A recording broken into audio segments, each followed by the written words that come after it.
Salut à tous, je suis avec Pascal Arène, le patron de la WMC, le boss des boss du Villejuif Boxing Show.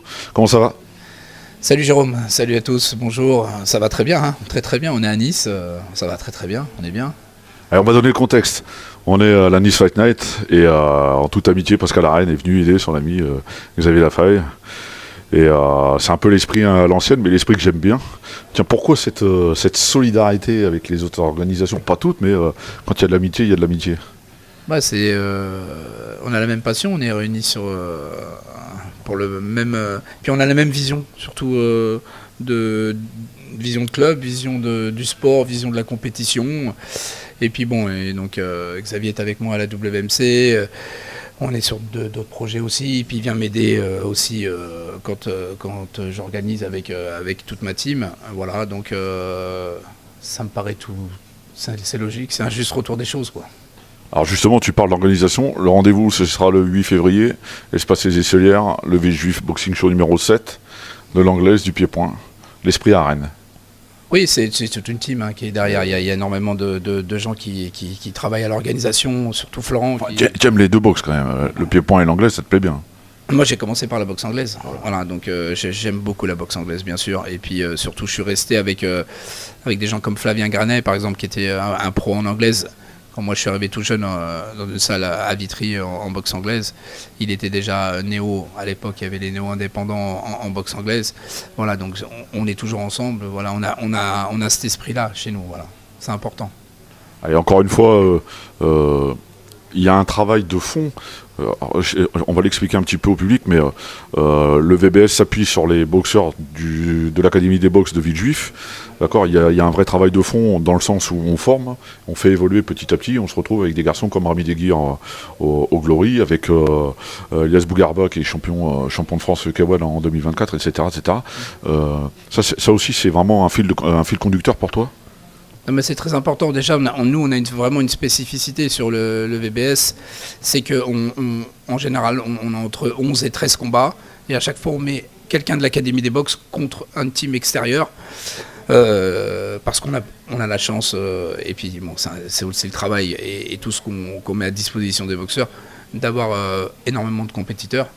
Et donc, on a cette forme qui est un peu particulière. Mais ensuite, sur la progression, pour nous, on est très attaché à ce qu'il y ait un sens à l'évolution du boxeur ou de la boxeuse, parce qu'il faut canaliser aussi tout le monde en même temps, et qu'on pense que c'est notre vision du sport, que les choses doivent se faire par étapes. Qu'est-ce qui fait que le VBS plaise? Puisqu'il y a le support de Sport en France qui diffuse l'événement en live. Il y a très peu de shows Pied-Point qui sont diffusés en live en France. Sport en France est quand même une chaîne assez conséquente, distribuée par le groupe Canal+. J'ai la chance de commenter la quasi-totalité des soirées Pied-Point. Comment on séduit un média comme celui-là et lui dire, venez, nous on vous propose ça et vous allez voir, ça va être bien? Par le spectacle qu'on propose aussi, et les moyens qu'on met en place. On a une très belle salle, on a des gens à la SMGS, qui est le groupe dont appartient l'espace congrès des Esselières, qui sont très pros. Et on a vraiment un très beau jeu de son et lumière. On a des moyens, on a la ville, qui est la ville de Villejuif, par tous ses services, que ce soit technique, communication, etc., financier, qui nous aident, donc c'est important. Et après, on produit un show, on propose des combats, on essaye de faire une fight card intéressante. Et ensuite, il y a des titres, et ensuite, il y a aussi tous les prestataires qu'on appelle. Toi, tu viens, mais il y a eu, paix à son âme, il y a eu Daniel pendant longtemps. Ouais. Excusez-moi, il y a eu, cette année, c'est Tariq Ben Mansour qui va présenter avec sa femme. Il y a eu aussi Philippe Velg qui a présenté de nombreuses fois. Cette fois-ci, il sera aux commentaires télé. Donc c'est important, c'est quand même l'œil et la parole d'un spécialiste quand même, surtout à l'origine de la boxe anglaise, mais après qui s'est occupé pendant très nombreuses années du Pied-Point en France. Heureusement qu'il était là d'ailleurs avec son émission Fight Plus. Donc on met aussi les moyens de ce côté-là, quoi. Qu'est-ce qui fait, parce que bon, tu as l'embarras du choix quand même avec l'Académie des box, comment on choisit qui va faire quoi dans quel ordre? Là, en l'occurrence, on a Rami Deguir qui fait un championnat d'Europe. D'accord, ça aurait pu être le cas pour Elias Bougarba qui a été champion de France, parce que je sais que tu aimes la logique. Ouais. On passe étape par étape, il n'est pas question de faire tout et n'importe quoi. Et ça, c'est une bonne chose. Comment tu as fait ton choix? Bon, déjà, par exemple, sur la partie boxe anglaise, on a 6 combats. Donc, on a 3 boxeuses qui vont évoluer en 3x2, les amateurs. Après, on a 2 boxeurs beaucoup plus expérimentés qui sont en 3-3, qui ont une quinzaine de combats. Et après, on a Elsa Emat, qui est pro et qui est aussi multicarte, puisqu'elle a été. Elle a combattu en boxe pied-point très longtemps. Encore maintenant, s'il y a des propositions en MMA. Et donc là, on lui fait elle est le combat vedette de la partie boxe anglaise avec une ceinture du VBS. Ensuite, pour revenir à la partie pied-point, on a 6 combats pro. Dans les 6 combats pro qu'on a, il y a 2 ceintures du VBS pour ceux qui ont été champions de France pro l'année dernière, Florent Gauthier et Elias Bougarba. Ça me paraît logique que ce soit eux qui soient mis en avant. Les autres, on leur souhaite que ça soit leur tour bientôt, prochainement. Hein, mais ça, c'est par rapport aux résultats qu'ils ont fournis. Après, pour finir sur Rami Deguir, il nous semblait évident qu'il fasse une ceinture.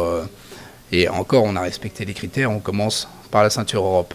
Étant donné le parcours qu'il fait au Glory, et évidemment, avant ça, il a été champion de France Pro aussi. Il a eu 2 médailles à la WACO amateur. Donc ça nous paraissait logique que ça soit à son tour de faire une ceinture internationale. Ça, c'est un conseil que tu donnerais à un jeune qui veut se lancer, de suivre un schéma logique, de prendre son temps aussi, de pas aller trop vite pour pas se griller? Mais de toute façon, pour moi, ça me paraît... c'est une évidence. Je pense que les boxeurs, ils doivent passer par exemple, quand ils sont au pied-point, par les championnats de zone. Voilà, faire leur championnat de zone, sortir des poules, arriver soit en finale ou soit gagner, et passer après au championnat de France. Et c'est une évolution. Et pour moi, je suis resté très longtemps attaché à ces critères-là, comme l'ensemble du staff de l'Académie des boxes, de penser que tu es champion de France, par exemple en classe B, tu passais en classe A. Ça me paraît, si tu loupes, si tu perds au premier tour ou au deuxième tour, si tu n'accumules pas de combats, tu dois rester dans la classe dans laquelle tu n'arrives pas à sortir du lot. Voilà, ça me paraît logique, quoi. C'est une forme de logique, alors... C'est nos pensées, quoi. C'est notre façon, c'est notre vision du sport, quoi. On va revenir sur le VBS. J'ai eu souvent ces discussions avec différents organisateurs, Xavier Lafeuille, que tu connais bien, et bien d'autres. C'est devenu quand même complexe de pouvoir s'organiser longtemps à l'avance. Souvent des défections, des annulations, des finalement refus pour aller ailleurs, etc. etc. Est-ce que ça, c'est devenu une plaie pour toi, où il faut s'adapter et puis continuer à aller de l'avant? Ouais, il faut faire avec. Aujourd'hui, il ne faut pas rester buté sur le fonctionnement des organisations il y a 10 ans. Aujourd'hui, en 2025, on a une autre génération de boxeurs. Ça va avec. Après, nous, si on est là, c'est qu'on réussit à s'adapter. Voilà, et ça fait partie du système, du jeu. Aujourd'hui, en plus, on a eu quand même, avec l'arrivée du MMA en France, on a eu quand même beaucoup de talentueux boxeurs du pied-point qui sont partis voir un peu de lumière là-bas. Voilà, on leur souhaite bonne chance, hein, parce que... À tort ou à raison? Non. En ce moment, c'est le sport qui a toute... je vais même te dire quelque chose, c'est un peu décevant pour notre sport à nous, parce que si tu veux, ils ont toute la lumière maintenant, alors tant mieux pour eux, hein, mais ils arrivent à remplir des salles à 4-5 000 personnes, avec des combattants... qui sont des bons combattants. Je ne vais pas du tout remettre en... Mais des fois, on s'aperçoit, on voit moi, je vois la fight card des fois de combattants qui ont 5 combats pro. Et c'est déjà des gens qui sont partout. Tout le monde les connaît. C'est incroyable. Et nous, quand on voit qu'on a des champions qui ont été boxés partout dans des combats très durs, qui ont été fightés, qui n'ont jamais rien refusé. Bon... Voilà, c'est dans l'air du temps. Le public paye aussi. Hein, le public, ça lui pose pas de problème de payer des places à des prix quand même qui sont impressionnants. Hein. Quand on voit le prix que ça vaut de certaines organisations, je vais pas les citer. Voilà. Et nous en pied-point, des fois on rame, on fait des places à 20, à 40 euros, et les gens, ils ont du mal à vouloir les payer. On se dit bon mince, il y a quelque chose, on a loupé quelque chose. Alors. On s'est loupé quand même quelque part dans la communication, etc. Dans l'exposition, on n'a pas su faire. On on n'a pas été crédible à un moment ou à un autre pour faire fuir des chaînes comme Canal+, que tu as évoqué tout à l'heure, qui s'est orienté un peu sur la boxe à travers Tony Yoka, puis qui est en train de lâcher complètement le truc, tout doucement, qui suit maintenant la race en MMA. Je pense que le pied-point, je ne sais pas si tu seras d'accord, mais le pied-point n'a pas fait ce qu'il fallait pour garder une certaine crédibilité et puis proposer des choses intéressantes. On a été trop long. C'est surtout ça, je pense. On a été un tout petit peu trop long et à l'attente. Oui, il y avait des revendications des chaînes de télé, mais rappelle-toi, on s'est adapté. Je veux dire, rappelle-toi, le kickboxing dans les années 90, c'était avec des chaussons. Avec le short, avec des chaussons. Les télés nous ont demandé d'enlever les chaussons. Moi, quand je boxais, on boxait avec des chaussons.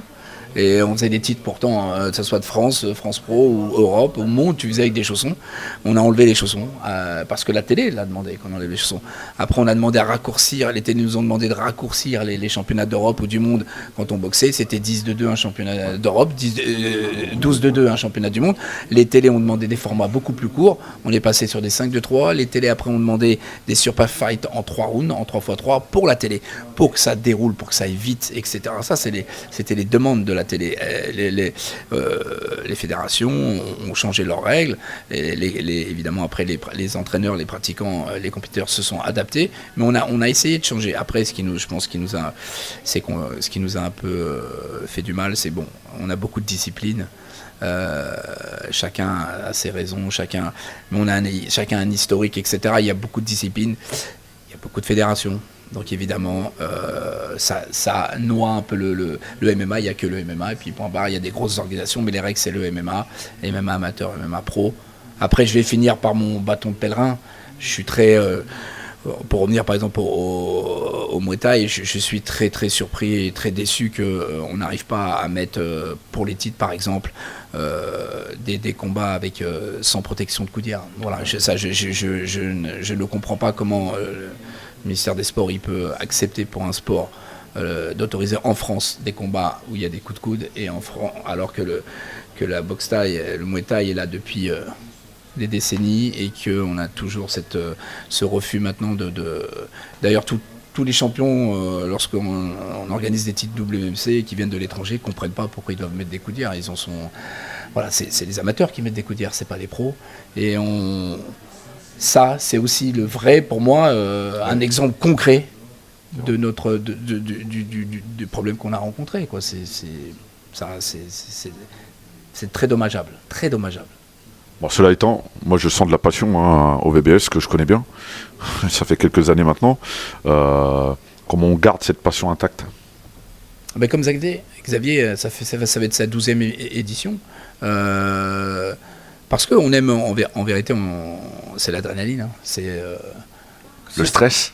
Non, mais surtout quand t'as boxé avant, il te manque après quelque chose en fin de compte. Et quand t'es très très proche qui combattent tes élèves que t'as depuis que t'es très jeune, c'est presque toi qui boxe. Hein. La veille, tu dors pas de la même façon. Le jour du combat, t'es pareil. T'analyses tout. Et puis, dans l'organisation, tu retrouves aussi des sensations. Tu stress, de l'adrénaline. Tu essaies de faire au mieux. Les combats que t'as cherchés, tu penses que c'est les meilleurs. Voilà, toute cette chose-là, elle te fait vivre en fin de compte. Et nous, on est on veut rester, je pense, éternellement jeune et jeune et actif. Et voilà, c'est ça qui compte. Voilà, c'est ce qui compte. Et je pense qu'on détient de là l'énergie. Puis après, il y a tous ceux qui t'entourent. Voilà, c'est important. Nous, à l'Académie des Box, voilà, il y a vraiment un vrai staff qui travaille dedans, qui pense, qui bosse dessus sur l'événement depuis très longtemps. Après, il y a tous les entraîneurs qui travaillent à la préparation des athlètes, etc. Ça fait partie de la saison. Si tu l'enlèves, il va te manquer quelque chose. Tu vois, voilà. Souvent, j'en parle avec Xavier. Il me dit cette année, rebelote, pas rebelote, mais en fin de compte, il m'a dit que c'était la dernière. Non, mais ça, tu le connais, le Sphinx. Ça fait, on l'entend souvent dire ça, mais je pense qu'après, il y aura un trou dans sa saison sportive. Tu vois, c'est comme nous, si tout d'un coup, tu nous enlèves et tu nous dis, là, ça fait faire 7 ans, si tout d'un coup, t'enlèves les BBS dans le club, il va manquer dans la période, dans la saison sportive, il va avoir un trou, il va manquer quelque chose, tu vois. Et si tu le sais, pour des sportifs, c'est aussi bien de savoir qu'il y a un challenge important qui les attend dans leur saison. Et quand même, quand tu es un club qui organise, Xavier le sait bien, c'est un plus pour tes boxeurs. Faut pas l'oublier, parce que s'ils sont bons, tu peux les mettre, tu peux leur mettre. C'est une vitrine pour eux. Voilà, ça permet quand même, c'est une ascension et c'est important. Donc c'est pas négligeable dans la vision qu'on a de management de nos boxeurs aussi. Allez, on finira là-dessus. Il y aura une billetterie le soir même à l'espace des Esselières ou pas? Une petite. On a la chance. Tu gardes un fonds. Il y a beaucoup de promoteurs comme ça qui gardent un petit fonds de place pour satisfaire les gens de dernière minute. Toujours, parce que les gens sont bienvenus. S'il faut pousser les murs, on les poussera. Voilà, en tout cas, non, mais ce qu'on espère surtout, c'est que tout se passe bien, et que voilà, qu'il y ait une organisation, qu'il y ait des beaux combats, pas de blessés. Et puis que tout le monde y prenne du plaisir. Merci Pascal. Merci à vous, et puis bonne continuation à tous. À très vite. Allez, une petite nouveauté, on essaiera de la faire perdurer au maximum. Ça s'appelle le bonus. Je suis avec Xavier Lafeuille, qui lui est en pleine organisation. Au moment où on enregistre cette interview, il va nous dire ce qu'il pense de ce VBS qu'il connaît bien. Salut à tous. Eh ben, écoute, ce VBS, voilà, c'est le rendez-vous incontournable de mon ami Pascal. Voilà, comme dit précédemment, eh ben, on se fait un petit échange de bons procédés. Il vient me filer la main, il est là, il me soutient. Et puis moi je monte aussi. Bon, lui il a une équipe qui est un peu plus structurée que la mienne. Je vous présente l'équipe de la Nice Fight Night. Bon, non, c'est pas vrai. J'ai quand même quelques piliers sur qui je peux compter et m'appuyer, heureusement d'ailleurs. Et je les remercie. J'en profite quand ils vont entendre cette interview. Voilà. Écoute, oui, je suis là, je suis présent. J'essaye d'apporter ma petite pierre à ce beau show du VBS. Donc, est-ce que tu conseilles Pascal, parce que Pascal a de l'expérience, on le sait, il était boxeur, il est patron d'une des fédérations les plus importantes en Muay Thai, il est un promoteur aguerri, c'est pas sa première, mais est-ce qu'on conseille quand même, est-ce qu'on dit tiens peut-être que là tu devrais faire comme ça? Je dirais pas conseiller, mais on échange. Voilà, c'est un échange. Autant lui que moi, voilà, tiens, qu'est-ce que t'en penses? Ou il arrive comme souvent sur les plateaux, des forfaits, des choses comme ça. Donc qu'est-ce qui se passe? On s'appelle, tiens, tu connais pas, qu'est-ce que t'en penses? Il y a un tel. Donc voilà, c'est un échange conseil si on veut, mais voilà, c'est une interaction qui est bénéfique et puis qui peut te conforter ou t'écarter d'une piste.